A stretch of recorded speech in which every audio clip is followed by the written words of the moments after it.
Dr. Hey, everybody, welcome. We are just working over some technical stuff here. There's Susan here helping me out. Caleb's there as well. I have the damnedest time getting on Rumble every day. So here, she's going to do it for me. So today we moved the show up an hour, obviously. You can see that we're here early. And we are going to be doing calls only, just your calls, whatever you want to talk about. I thought it was a nice follow-on to what we did yesterday with Dr. Victory and Alex Berenson. A lot of material brought up. Oh, and there we are. And the Rumble Rant guys are there. Okay, we're seeing you guys. I'm also, of course, on the Restream chat, and I'm going to go. I'm not out yet on the Twitter Spaces, which I will do right now, hopefully. Uh-oh. Caleb, did you put it? There we are. Answering your questions now. Okay, let's get to it. Our laws, as it pertains to substances, are draconian and bizarre. The psychopaths start this way. He was an alcoholic because of social media and pornography, PTSD, love addiction, fentanyl and heroin. Ridiculous. I'm a doctor, for Christ's sake. Where the hell do you think I learned that? I'm just saying, you go to treatment before you kill people. I am a clinician. I observe things about these chemicals. Let's just deal with what's real. We used to get these calls on Loveline all the time. Educate adolescents and to prevent and to treat. If you have trouble you can't stop and you want help stop it, I can help. I got a lot to say. I got a lot more to say.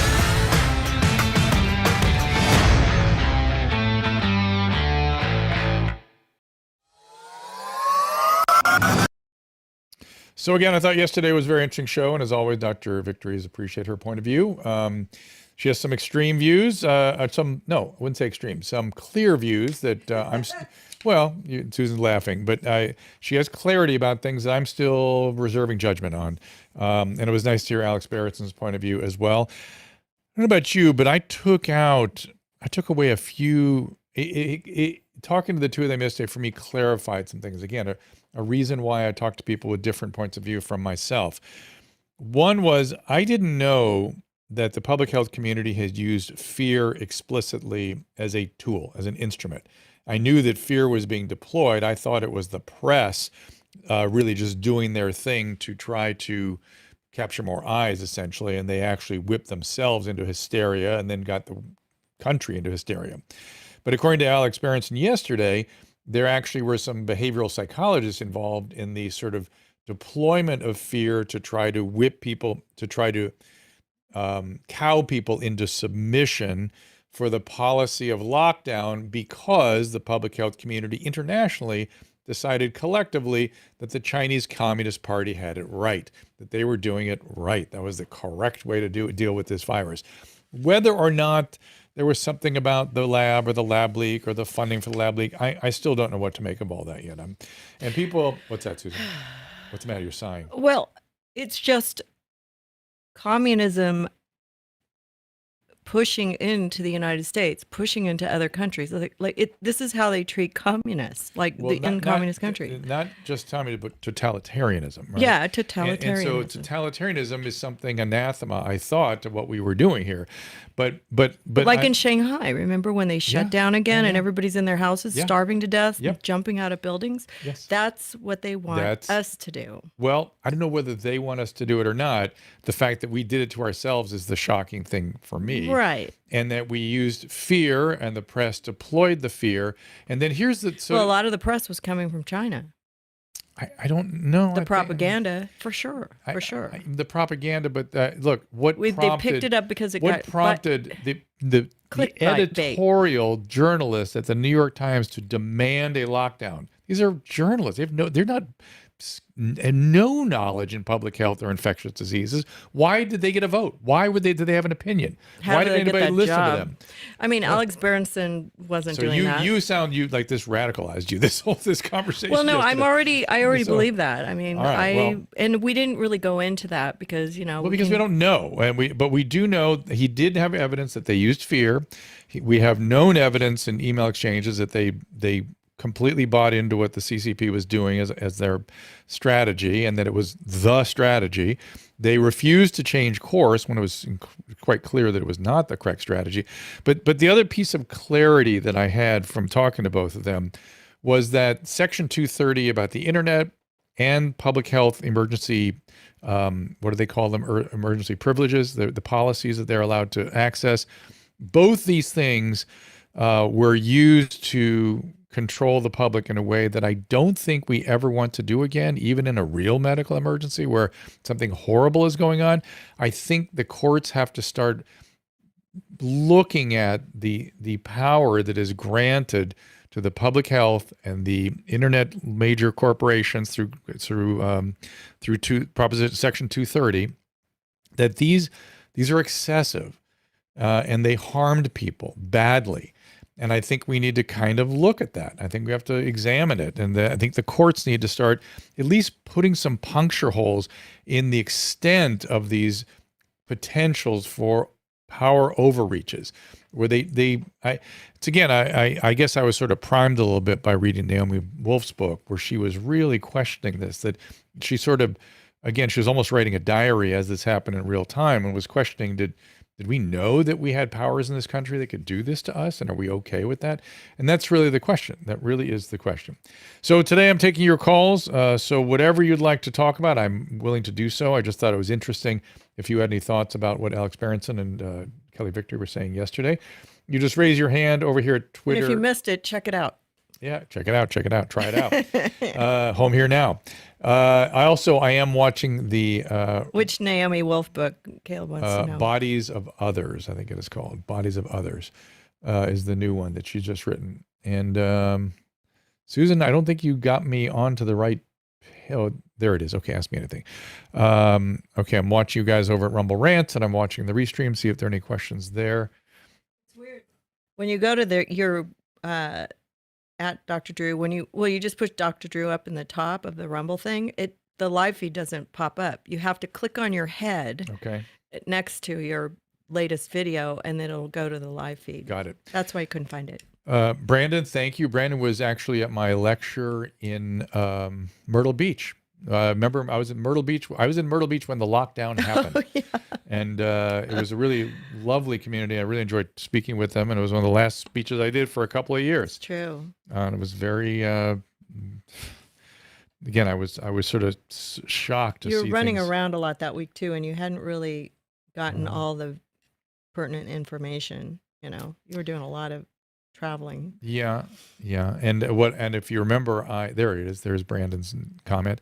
And if you remember, what I did was we started the Fox 11 local newscast that week from North Carolina, where I was, for South Carolina. Myrtle Beach is North Carolina, South Carolina, the Carolinas. And that night, first broadcast, we talked to Dr. Oz, and he was reporting on the whole notion of what a cytokine storm was. And so that was really the first time. I don't even want to think about that time. South Carolina. So hi, Brandon. So nice to see you. Yes, and congratulations on that whole community. It was really a delight to speak to them. Yeah, I'm sure it was. Okay, let's bring Russell on. We want to come back. Give somebody a call. Yeah, I'd love to come back there. It was a great experience. Russell, go right ahead. Hey, Drew. I've been wanting to ask your opinion on some of this stuff I hear about further rights being, or further laws being changed that have to do with same-sex marriage, same-sex sexual acts, things. Do you know what I'm talking about when the abortion rights? I know that that there was some logic of. Again, you're talking to somebody that is not legally trained. So, but what I was seeing was the logic of undoing the logic of Roe versus Wade seemed to threaten some of the logic that was used to defend same-sex marriages and that sort of thing.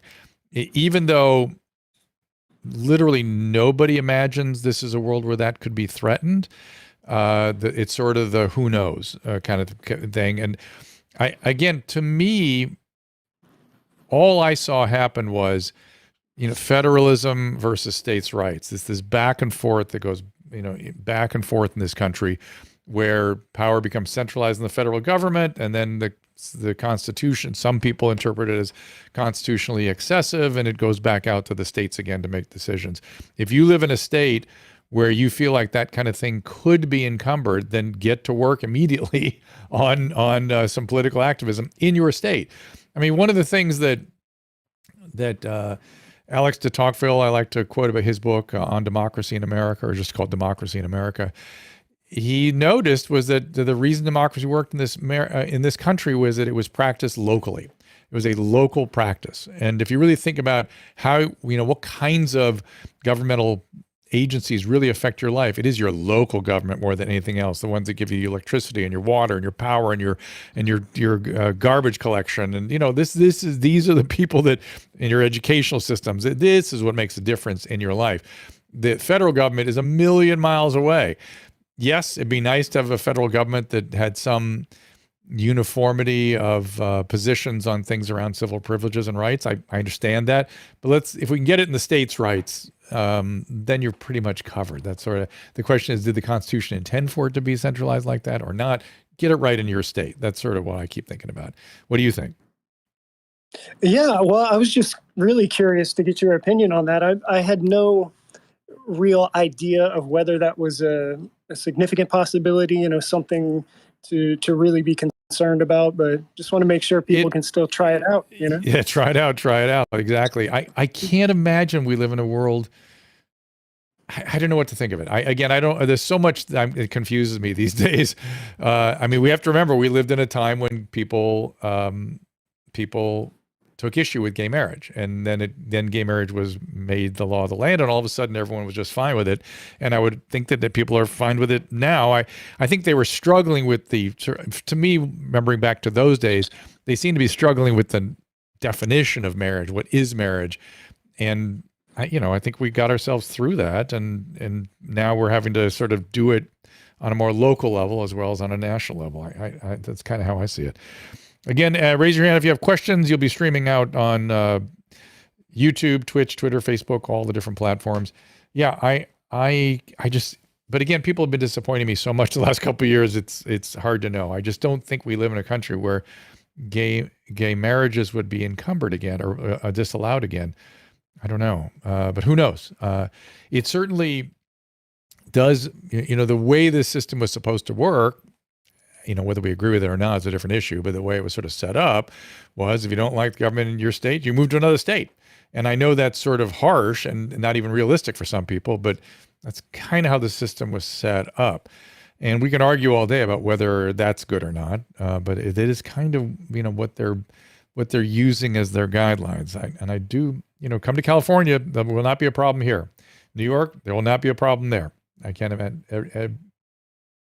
Jen Lynn is saying, I will not call in until you tell the truth. All right, Jen, what do I need to tell the truth about? What would that be? Where are Jen's grandchildren? I don't know what that means. Is that your mom's house thing? I don't even know. Jen Lynn needs answers. Okay, who's Jen Lynn? I don't know. Who is Jen Lynn? New person. What is your opinion on methadone? Methadone, I'm not a fan of methadone because once people get on it, it is almost impossible to get off of. If you have a situation where it's the only access you have and your life depends upon getting, off the heroin, off the fentanyl, onto methadone, okay. But Suboxone is clearly superior, and even Suboxone, I've got real concerns about. Let's see, I'm reading some of these. Government should have no say-so in marriage, Tom Cigar says.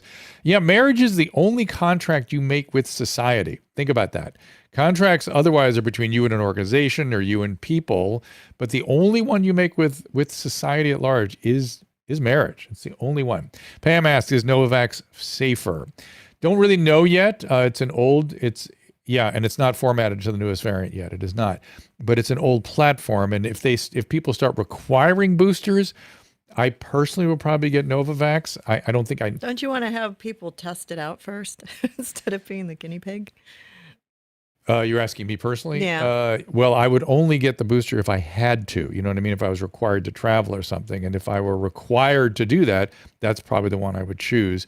The problem is the CDC is right now sort of loosening some of their requirements, which is good. They're not strengthening them, which is great. Sarah Mills says Anne Heche had cocaine and fentanyl in her system. Well, that would fit the behavior. She really is. She's in big trouble. Both? Wow. Yeah, if that's true, that is really tough for her, but hope she gets well. Back to, what was I just talking about?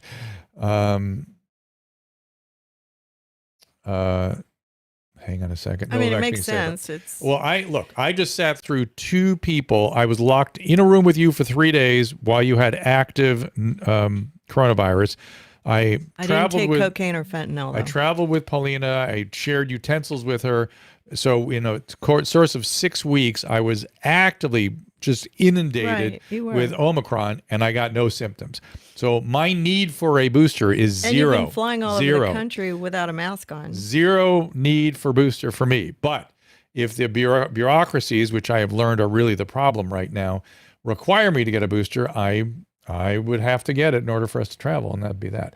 I was watching people. I had to go to the doctor, Mm-hmm. and I was watching people wearing masks outside in 100-degree weather in Pasadena. Mm-hmm. And I was thinking to myself, have they never had COVID and they're just really trying not to get COVID? Because I've had COVID twice, so like I know that if I get it, I'm not going to die, and I would like to not get it, but I don't think I will. What are you asking? The people wearing masks? Maybe What are they doing? haven't either been vaccinated or they haven't had COVID Anybody wearing a mask, I guarantee you, was vaccinated. outside. I guarantee you. No, but outside, their like their signal. I mean, I get it. When you go into the hospital, it's a good idea to wear a mask, okay? Because there's a good chance there's some Omicron flying around. Yeah. But outside in the parking lot, I'm still trying to figure out what their thought process is, and here's this is the like they just want to be never ever have COVID and say they never had it, you know, or something. I don't feel like that's it. They want to. It's some sort of weird clinging to the virtue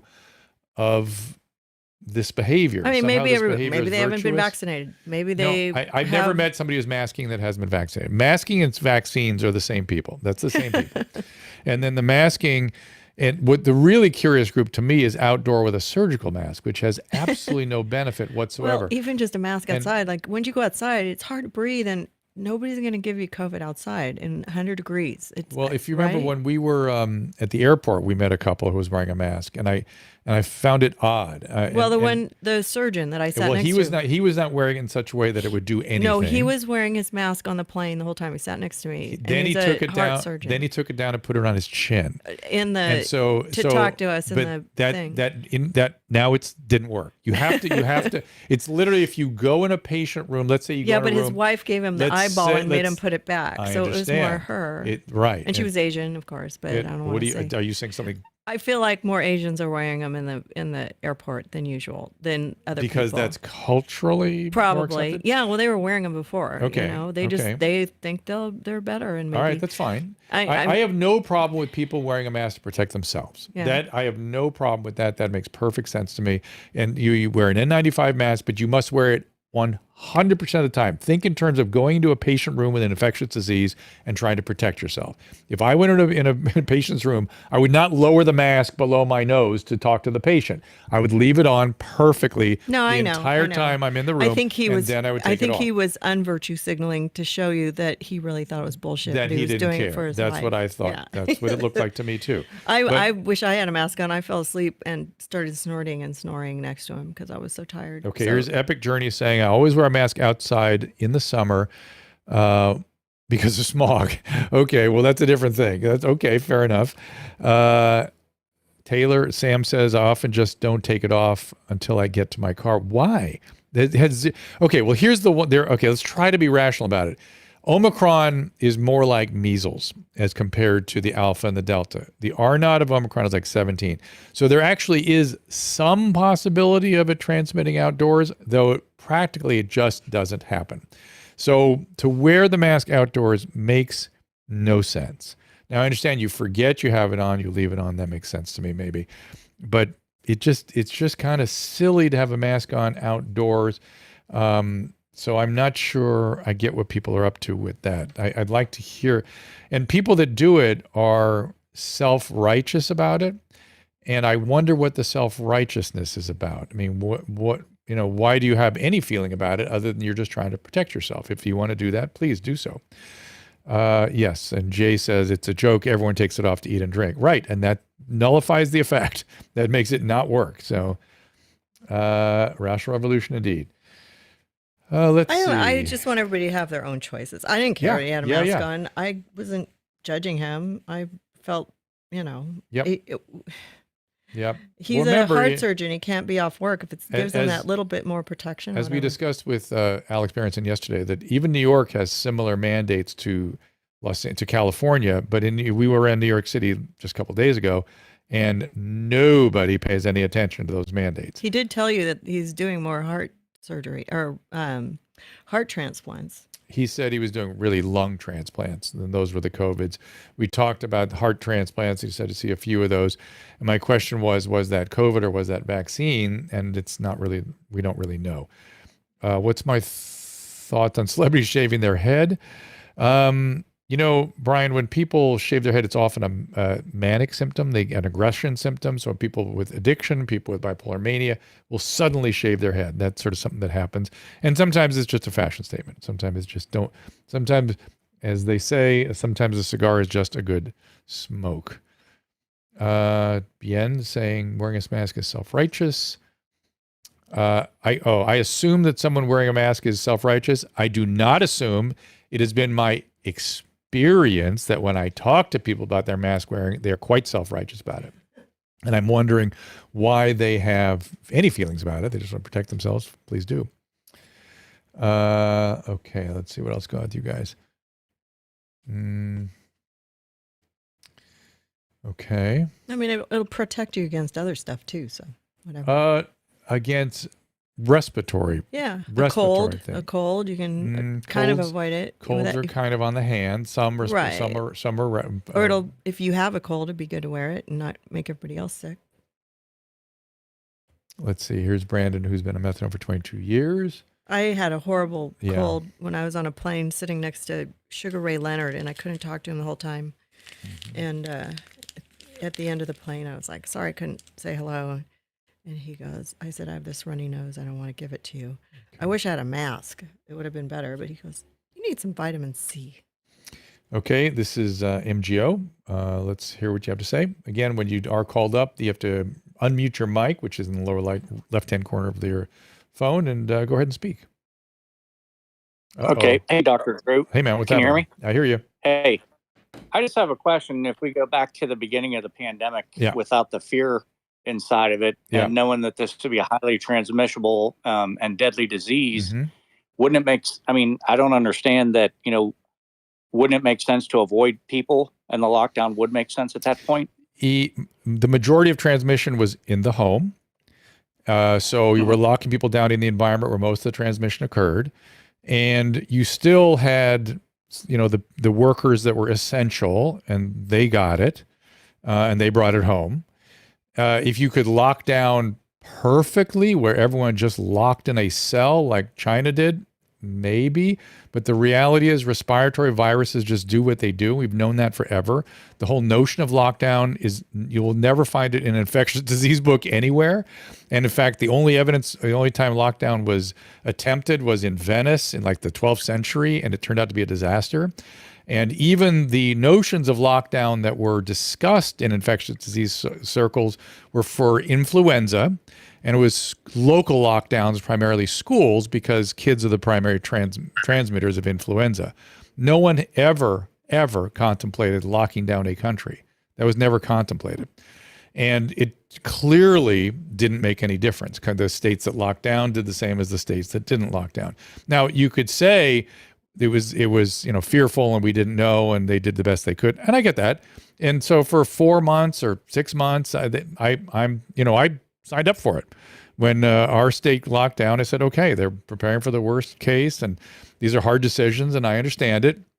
But after about 6 months, it became pretty clear that this was not going to work, and we've got to sort of think of other ways of doing this. Now the other issue was we got to do something and get to a vaccine, right? And again, that's the other thing I signed up for. Let's get to a vaccine as quickly as possible. Let's distribute it.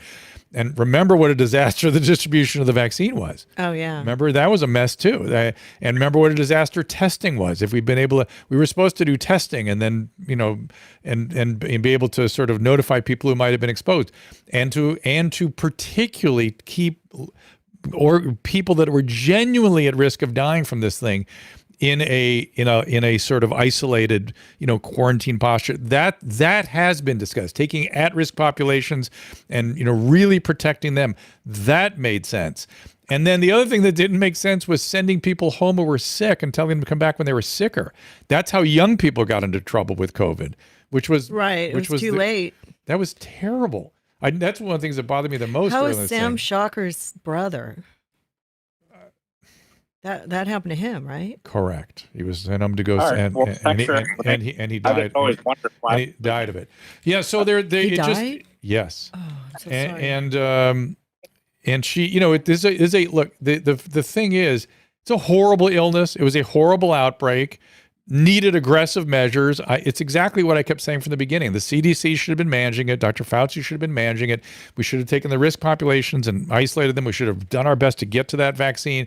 But to have these extreme reactions that we had that are still in place, some of them, when the evidence is clearly in that it just did what it did. And we didn't know that. We didn't know what it was going to do. I'll grant you that. And I will say that it was very difficult. But the thing I learned yesterday talking to Alex Berenson was that they were using fear to cow people into submission. And that I know of no evidence of anything in medicine where fear is ever advocated. I mean, it's the opposite of what we're supposed to do as doctors. So there's so many things about this that are sort of cause you to shake your head and wonder why we didn't adjust course, why we couldn't have done a little better, and why we're not looking at it now and sort of doing our best to take an honest look at everything and see what we can learn so we don't make the same mistakes next time. And some of it is the fact that the public health community had absolutely no checks on their ability to do whatever they wanted to do, and that seems kind of silly now. Elevated D-dimer JM was 688, now 830. Yeah, JM, I would, the question is whether you should even be on anticoagulation or at least aspirin therapy. And, I would I'm assuming you had COVID or had the vaccine and that's why the D-dimer is up. So that's a very serious thing. Please do look at that. What's weird about COVID though, and you got to give them a benefit of the doubt. When people came in, they weren't showing test positive for like 3 days, and we didn't really know that at the beginning. What are you right? talking about? They would send people home and say, no, they knew what people had COVID. They knew it. They did. Oh, you could see it on chest X-ray. You could see the hypoxemia. I mean, that was COVID. It was pretty clear clinically, even if the tests were negative. But sending people home until their PO2 went into the 80s is is that what they did? Yes. Come back when your PO2's in the 80s. They could have given them steroids. They could have given, at least careful follow-up. But we didn't do, it was really bad medicine. I think the other thing we've learned is not to depend on the emergency room for your health care. Like everybody should have a general practitioner, or pediatrician taking care of them. A lot of people just don't have doctors. I know. They have to go to Kaiser. They have to get, and a lot of doctors work in big systems, and the systems were dictating how the physicians behaved. Pay a little extra and get a doctor. And that's how we got into trouble. Especially if you have comorbidities, but it's weird because people don't have it and they go to the ER and then they're at the mercy of the hospitals, which is not good. Drew. Let's see. Yes, sir. Yes. So we got to go to break in just a minute here, but did you see the thing that the CDC put out probably 45 minutes ago about their new recommendations and their changes? That they're I just saw that they were loosening things quite a bit. Do you have them up there? Yeah, I have it right here. And I just saw it. So that we actually had, I think that's what Dr. Peter Hotez there. We had him on the show a few months ago. That's Hotez. But, apparently social distancing. Social distancing. Here's the thing about social distancing. Social distancing is not a concept that ever existed in infectious diseases. It was an arbitrary thing that they invented out of whole cloth. And now we have a much more infectious virus, and they're getting rid of social distancing. So that tells you social distancing wasn't much good to begin with. Okay. Yep. What else? That's literally the point that I saw right there. It says no longer recommend staying at least 6 feet away from other people. Yeah, because it doesn't really work. It never did work, and it really doesn't work with this more infectious thing. Wow. Anything else that we're having? I think less testing for going in and out of the country or something, right? No quarantine, no longer right? recommends The quarantine tests controls. In schools. Oh, the testing to stay in school, boy, that's a good one. That is a good one. What we did to kids, that's really, if I had to, you can always look at some of the other things and go, we didn't know, we were scared. Yeah, okay. But the school lockdowns and the duration of school lockdowns, it's not in every state, by the way. It was in some states only. That was atrocious. And it's interesting. There's a pediatrician who is a state assemblyman here in California who was trying to make laws against disinformation, which is, again, hard to understand exactly what he was going after. And he said disinformation such as lockdown caused emotional distress. Well, he has a point in the sense that we've not done any kind of controlled studies to find out what lockdowns did. But it's either lockdowns or it is the panic and hysteria that they created that damage kids. We know for sure that there is an emotional problem going on now in this country as it pertains to young children. Talk to any of them, they will tell you. From 35 to 8, they were deeply affected by this. And we should have been doing everything we could have done to mitigate that, as opposed to ignoring it completely or actually silencing people who were attempting to try to soften some of this so it could be made better. Again, it's one thing to disagree. It's another to vilify and silence people for having an alternative opinion or who are trying to help, That is just really, I mean, people should be thinking about how they behave during some of this. I think this is something right here. This is something that you've been saying since the start, which is they should be focusing more on improving ventilation of buildings. Absolutely. And I have 100%. Not heard that from anyone except you this whole time. Yeah. Oh, yeah. And there's concern. See, aerosol scientists have long complained the 6-foot social distancing guidance was arbitrary and unhelpful. Correct. Because this virus can float through the air with greater distances. That is 100% true.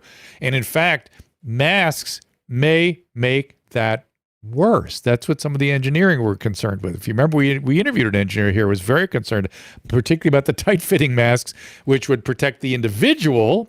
You need to wear it to protect yourself, but if you had COVID, you might be more likely to spread it. So Von Ronge on Rumble said he has a degree, or she has a degree in mass transfer courses, biochemical engineering, and can show you the statistical mechanic calculation mass will not stop an airborne virus due to any useful extent. So there you go. Von Ronge. Thank you for that. I like that name. Yeah, we have talked. I wonder if she's one of the ones we I don't know. He, she, they, I'm not sure. So yeah, please do a biomedical engineer. Yeah, why weren't you guys listened to during this whole thing? You're not the first one I've heard say this. Why weren't scientists and engineers allowed to talk? That's the thing that's concerning about this. It's easy to say, hey, we were scared, we didn't know, we tried the best we could. I got that. But why silence the discourse from people who actually freaking knew something?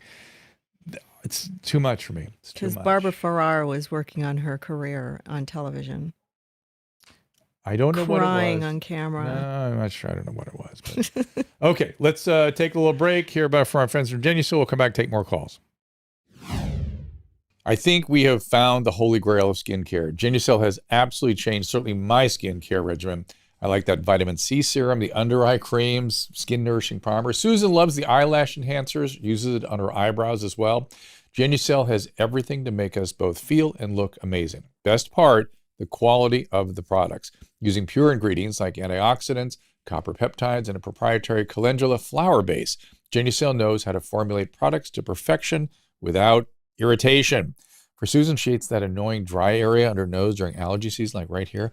She's tried everything, but no matter what, the skin is flaky and dry. Nothing seemed to help until she started using Genucel's Silky Smooth XV Moisturizer. It soaked right into the skin. She was hooked after one use and now loves all of their products as well. I am a snob when it comes to using products on my face. The dermatologist makes a ton of money from me. But when I was introduced to Genucel, I was so happy because it's so affordable and it works great. I was introduced to the Ultra Retinol Cream, which I love at night. All the eye creams are amazing. People notice my skin all the time, and I'm so excited because it's actually working. Right now, you can try Genucel's most popular collection of products and see what I'm talking about for yourself. Go to Genucel.com and enter code DREW for 10% off. That is GENUCEL.com, and the code is DREW. Susan is a snob with the skin products, but she loves her some Genucel, so please do support them. They have good products. Let's see what you guys are talking about here. Susan is going to bring something up here right now that I want to share with you. and plop it down in front of me. People were asking questions about the monkeypox. Monkeypox, I think we finally have a female infected with monkeypox, I think in Florida or somewhere. Did I read about this morning? I was looking to see if any females had yet been infected, and the data I was seeing said no, only males thus far. And again, it is intimate skin-to-skin contact. It is not airborne. Does not appear to go by on surfaces. It's much like herpes. That's the way these sort of viruses do transmit. They tend to be at the point of the lesion and the skin contact. And if you remember how herpes is transmitted, it's kind of hard to get herpes on your arm, but on the mucosal surfaces, it's easy. And or if you have a break in the skin and your skin, that makes it easier. I think it is discriminatory that we don't support the gay male community to protect them and get the vaccine to them as quickly as possible. And the fact that we are not allowed to say that it's almost exclusively in gay men, men who have sex with men, is discriminatory because it's putting them at risk and perhaps not even getting the education material to them that a vaccine is available and a treatment is available. Somewhere around 50% of the monkeypox patients have HIV as well. And I hope they are also complying with their ongoing care with antivirals, because that is also very important to keep this thing from becoming even nastier. So there you go. We have more still insanity around just this one little outbreak. But what I want to put before you, here we go. This is good. We have a press, put it right here. We have a press that is creating panic around infectious diseases, okay? And the judgment, the point of view I need you to understand is that this is the amount of infectious diseases waiting for you in the world. This is a textbook of just infectious diseases. This is how many thousands of infectious diseases common are out there. And look, the print is very small on this thing. It is tiny. And each page has 3 or 4 different infectious diseases or different kinds of manifestations of those infectious diseases. This is infectious diseases, everybody. And so and some of them have outbreaks, some of them form pandemics, some of them have epidemic quality to them. This is what medicine is. This, before the advent of antibiotics, pretty much everything was this. Okay? Now we're primarily disturbed by viruses. Those are what give us our biggest headaches these days. But to isolate one virus because it has a cool name like monkeypox and create a panic around that, I could tell you 10 other things in this textbook, including things like multi-resistant gonorrhea, multi-resistant tuberculosis, M. avium intracellulare, certain kinds of rickettsial diseases. These are having huge outbreaks, and they are really harming people. You could be freaking out about them. You could easily sit around worrying about them, but the press does not whip you into that frenzy. And that is adult infectious disease. Here is pediatric infectious disease. And this, by the way, was the smallest tome I could find on infectious diseases of children. Most of them are 2 or 3 volumes like this. This is just children's infectious diseases. Okay? Waiting for kids. This is why people train in medicine. We see these things, we treat them, we learn about them, and it gives us judgment. So when things do get nasty, we can help people, we can calm them down, we can give them good treatments, we can do the best by them. But to whip people into hysteria, believe me, in these 2 textbooks, you will not find the term lockdown, social distancing, or use fear wear a mask. Masking. Well, there's some technique with masking in here, okay. But it's to protect the caretakers, protect the individuals, wear a condom. Or use fear. Wear a condom, or use fear to motivate patients or change behavior. We have HIV. You know what the biggest problem in HIV care today is compliance. And we don't shame them or fear them, even though they're taking their life into their hands when they don't comply with antivirals. I kind of feel like they feared us a little bit. Who did? In the 80s. Oh, we did. I was part of that. Yeah. We did. And again, it was Dr. Fauci that encouraged us to do that. Now we don't do that. No. What do you mean? Not with we HIV. We don't fear them, yes. Not with HIV. No, we used fear to try to motivate people to understand that it could easily break into the heterosexual community. Until Magic Johnson got it, and then they kept him alive for so long, everybody was really afraid. So like there was fear. I was guilty of using that fear, and I was encouraged by Dr. Fauci, who kept saying there would be 2 million deaths, and instead we had 175,000, and he kept saying 2 million, 2 million, 2 million. And we did much, much better than 2 million because we used some fear. And I'm not sure it was the right thing to do, but it's interesting to me that he used fear again on a larger scale. And I think that it got away. I don't think he was aware even of the degree to which some of the states were using fear to bully people into submission. And the horrible judgment. Don't lie down on the beach. Don't lay a towel down. Close the and then parks. Trying to control everybody. It's this sort of, oh my God, it was just so awful. Yeah, this sort of big brother thing. Like, we can see you. Don't lay down on the beach. And then the poor little the guy that was watching the beach, what do you call him? Lifeguards come over, and they're like these 19-year-old boys going, could you please stand up? It's so ridiculous. Those poor guys, I felt so bad for them. Look, this was all incompetence. Everybody should have gotten out a cigarette and started smoking or something. That's funny. That was incompetence. That was disgusting display of incompetence. They should have known better. We should have been encouraged to go outside. It was obvious early, very early, that was the case. And that could have easily been a policy. But instead, they were back to fear, control. And that was not the right way to do it as this thing rolled along. Okay. So anyway. Well, it's kind of like a form of brainwashing too, because now, like, I still see people who are really fearful, and you're not going to change their minds.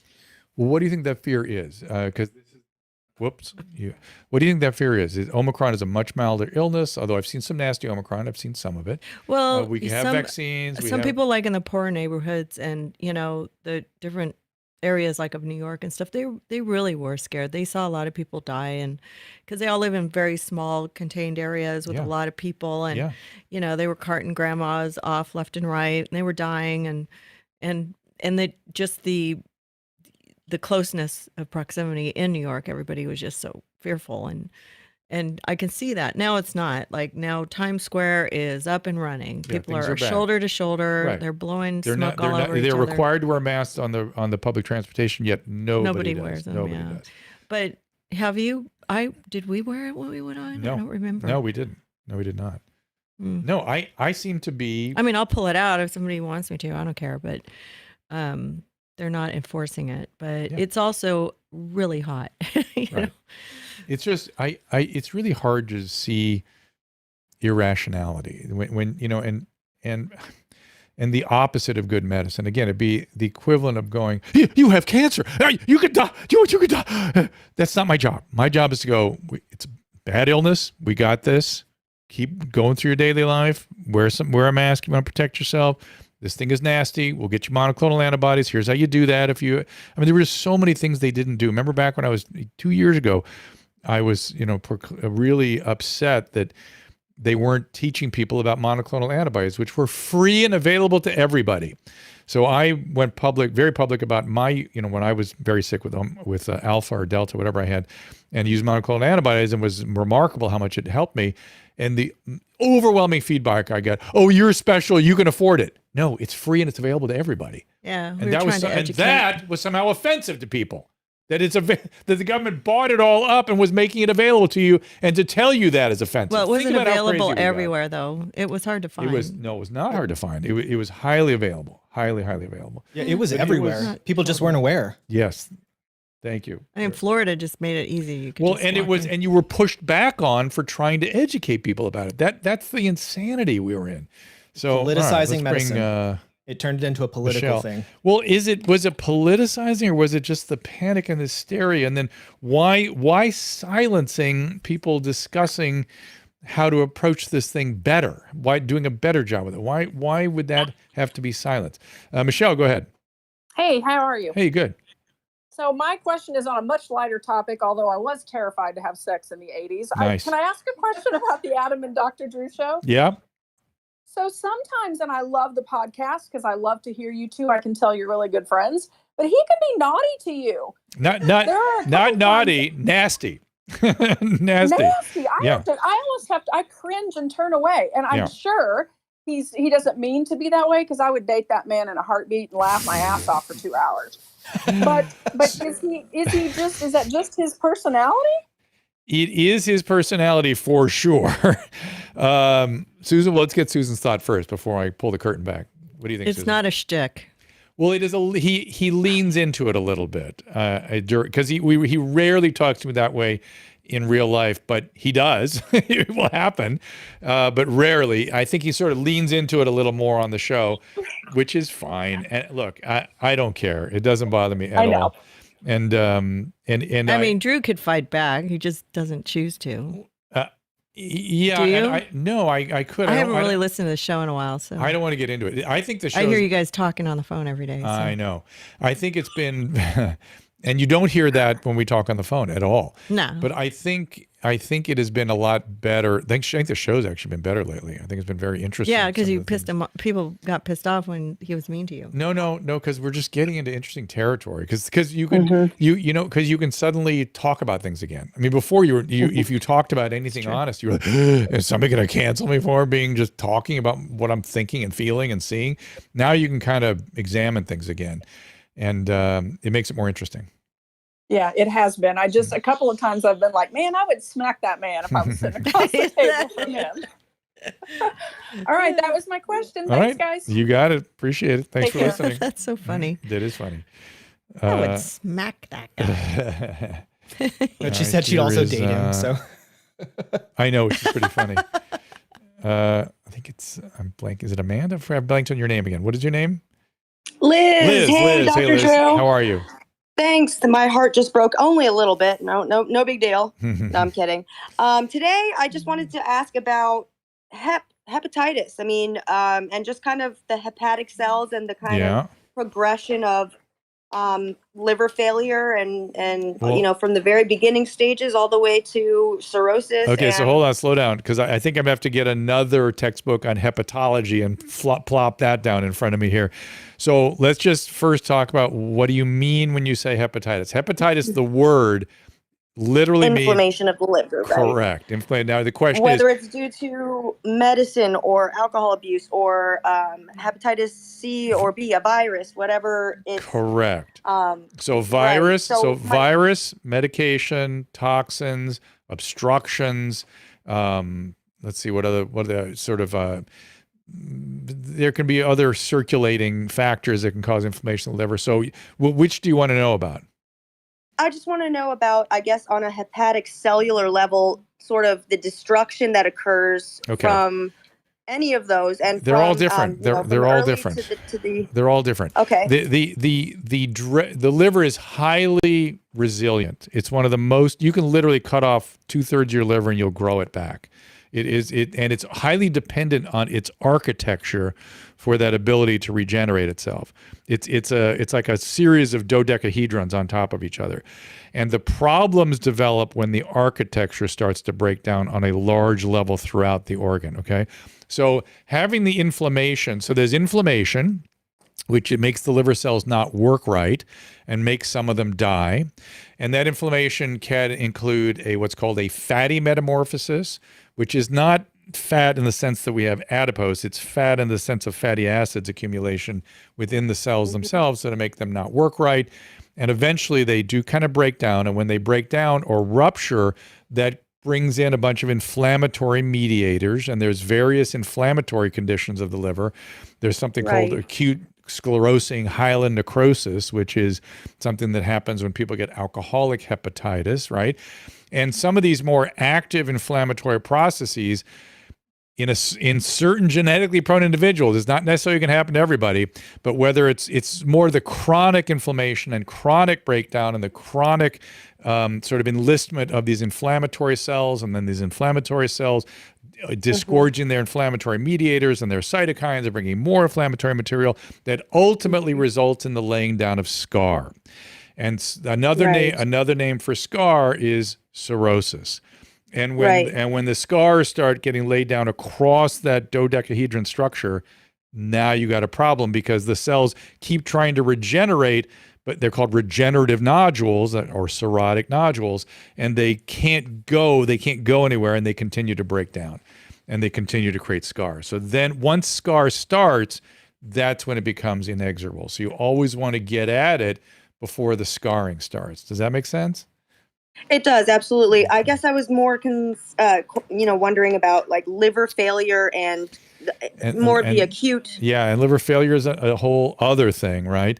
And because you can have massive necrosis of the liver, like sudden complete breakdown of the entire organ, it's hard to survive that, but it's possible to survive it. But you have to get at it early. And so, when people take, I think you must be thinking of a Tylenol overdose, for instance, right? Yes, like stuff. Yeah, exactly. Yeah. Okay, so Tylenol overdoses, you take your 15 Tylenol pills and you like, oh, I don't want to hurt myself anymore. I feel fine. 3 days later, you're in the ICU because your liver just stops. And it causes tremendous problems with electrolytes and phosphates, and everything goes off. Everything goes haywire. And you can sometimes stay on top of it and get people through it to the point that the liver, again, heals and regenerates. But you're sort of lucky when that happens. It's very hard. Massive liver failure is very difficult to treat. What are the sort of early signs of liver failure, for example? Well, jaundice is number one. The bile stops moving through the liver and you get jaundice. And encephalopathy. You get kind of confusion. You look like you're out of it. You look intoxicated. And pain. They sometimes have pain, rapid quadrant pain. That happens too sometimes. Yeah. Now, let me ask you this, mentioning upper quadrant pain. Yeah. I know that there's a million, you can pull out another book, thickness of how, but when you hear upper quadrant pain related to the liver, what's going through your mind there? What are the first things that you're thinking? I mean, what's happening? Or when somebody has right upper quadrant pain, you think gallbladder. In an otherwise healthy person, that's what you think about, because gallbladder is the most likely thing to hurt up there, but there's a million, pancreatic and biliary kinds of things that can go on that also cause pain. So you can have common bile duct obstruction from various things, and you can have if it's due to medication or alcohol. Right upper quadrant. Say then? If the jaundice is due to medication or alcohol, or is that not like an issue with they don't usually have pain.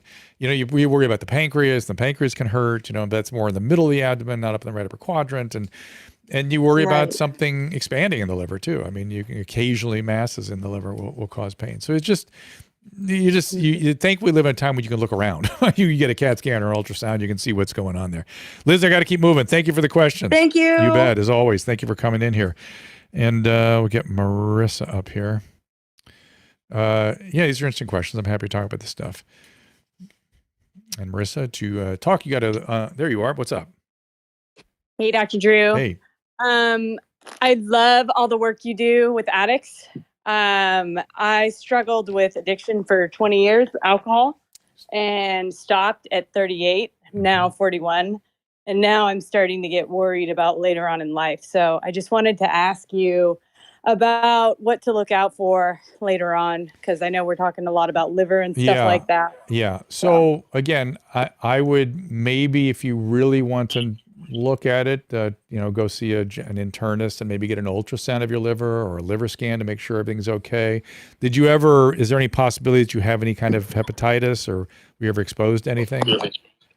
No. Okay. My dad struggled with alcohol abuse and smoking and died of esophagus cancer. So that's kind of what got me really scared. Well, good. So. You should be. I mean, esophagus cancer is smoking plus alcohol plus HPV. If you have those three things, you're pretty much going to get, that's a pretty good risk for esophageal cancer. That's a rough one. Also other head and neck cancers too, in addition to esophagus. So did you smoke too? No. Okay, so good. So alcohol alone, not usually, particularly in a female, going to do that kind of thing, not typically. So you want to get your liver assessed. Women do have a higher incidence of alcoholic liver disease, but not necessarily cirrhosis. So your liver should be normal by now, having been sober for a while. So you might want to just go in, maybe get an ultrasound, talk to a doctor about that. The only other organ system I really worry about is brain.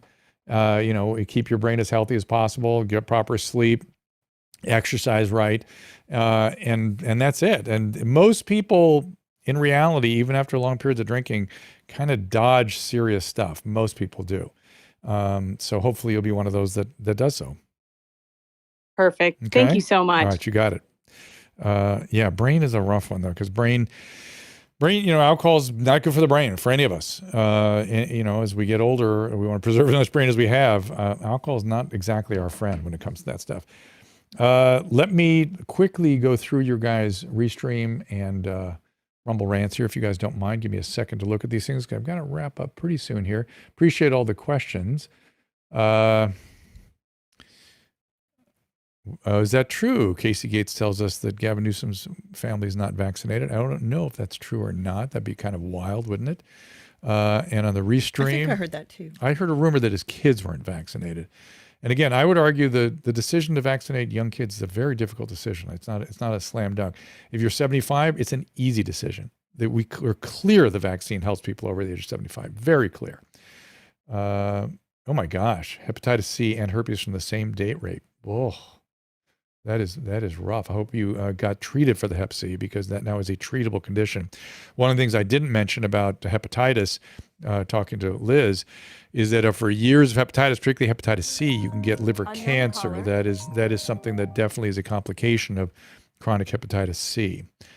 Let's see. Okay. Somebody was Steve-O's Wild Ride podcast had Bam on. Oh, good. Sounds like Bam's doing good. That'd be great news if that's true. Harvonia is great. It's Tom Cigars. I've had many people cured from it. It's these medicines are amazing. These medicines that are antiviral that cure hepatitis C are just massive breakthrough. I did research on hepatitis C back in the 80s. We were using ribavirin back then. It was barely working. Now we have much better stuff. Okay, so we will be back again, Susan, on Tuesday, correct? And is that with Charlotte Laws? Yes. Okay, so those of you She's on that the saw 16th. the most dangerous, that's Tuesday the 16th, right? That's what I'm looking at? You're right. Exactly. Okay.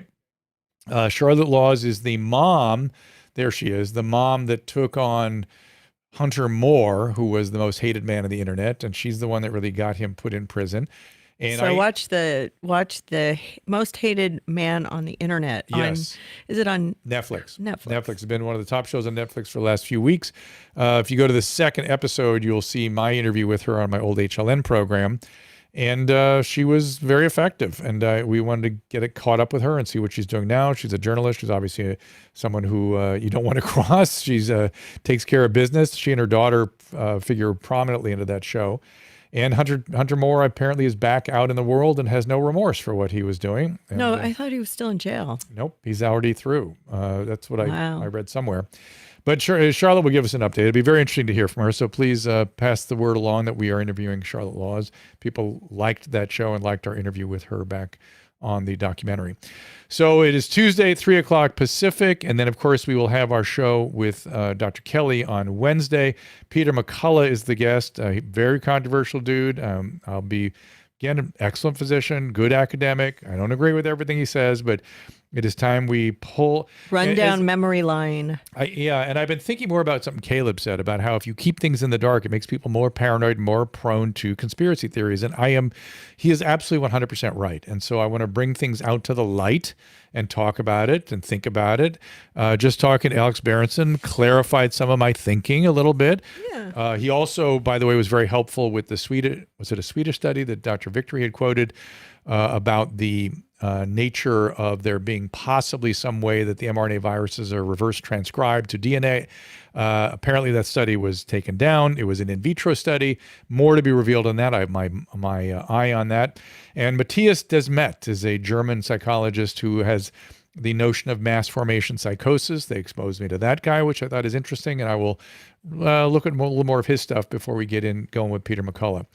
And we appreciate you being here. We appreciate the calls. Susan, and we'll be taking calls on Thursday. Is that what we're doing? Do a call show on Thursday. I like doing call shows, so I think Or do we have a guest? We might have a guest on Thursday, but I do think I would like to do more call shows. I think they're very on the opposite days. That's a good idea. Yeah. Okay, we appreciate it. You guys have great questions. And if you like it and you have more questions that you're having trouble getting through on the Twitter Spaces, do send them to contact@drdrew.com. Wait, Drew, you're not going to sort through those. No, I'm not. I sort through them. I know. You are. Okay, You do. Okay, Caleb does. does too. I knew somebody did. Maybe we should read some questions. Caleb, what do you think? I prefer Right if they now? actually call in on the show, but I can I keep a me list too. of anything interesting. Usually I tell them to call in on the show if they send an email and it seems super interesting. Okay. Yeah. Excellent. And I didn't talk about some of the topics that It's just hard to get to them all. let me I just get so quickly many. say that Wendy Williams, I've been reaching out to her to try to make sure she's doing okay. To me, she looks okay. She's been going through something, but she should be allowed to regain her career if that's what she wants to do. I mean, why wouldn't she? She's a really serious talent, and I fully support her. The SSRI studies and the fact that serotonin doesn't, that they don't raise serotonin levels, known for decades. They adjust the chemistry of the synapse, and they work in protein multiple fashions, including anti-inflammatory, which is why we use fluvoxamine for COVID, because it has anti-inflammatory properties. There's other sort of regions of the brain are affected by SSRIs. So yes, we don't know the exact mechanisms that they work, but we have immense number of clinical studies that show that they are helpful for people with severe depression, and they are useful. Are they overprescribed? Yes, they're overprescribed. And should we be cautious and look for better treatments? Of course. Okay, that is about all I have to say today. We appreciate y'all being here, and we will see you on Tuesday at 3:00 with Charlotte Laws. Ask Dr. Drew is produced by Caleb Nation and Susan Pinsky. As a reminder, the discussions here are not a substitute for medical care, diagnosis, or treatment. This show is intended for educational and informational purposes only. I am a licensed physician, but I am not a replacement for your personal doctor, and I am not practicing medicine here. Always remember that our understanding of medicine and science is constantly evolving. Though my opinion is based on the information that is available to me today, some of the contents of this show could be outdated in the future. Be sure to check with trusted resources in case any of the information has been updated since this was published. If you or someone you know is in immediate danger, don't call me, call 911. If you're feeling hopeless or suicidal, call the National Suicide Prevention Lifeline at 800-273-8255. You can find more of my recommended organizations and helpful resources at drdrew.com/help. Is alcohol out of control for you, or is it? It was. I mean, I'm actually I stopped drinking like a month ago. Coke, I beat it. Xanax, I beat it. Adderall, I beat it. Lean, I beat it. But be careful. You get what I'm saying? Like, I ain't going nowhere else. Like, what am I gonna do next? Heroin? Crack? No. I'm stopped there. Now I'm gonna still do some Molly here and there. That's just because that's just a party situation. You feel what I'm saying? And maybe some acid or some DMT and shit, but you ain't doing that shit every day, though. You know what I'm saying?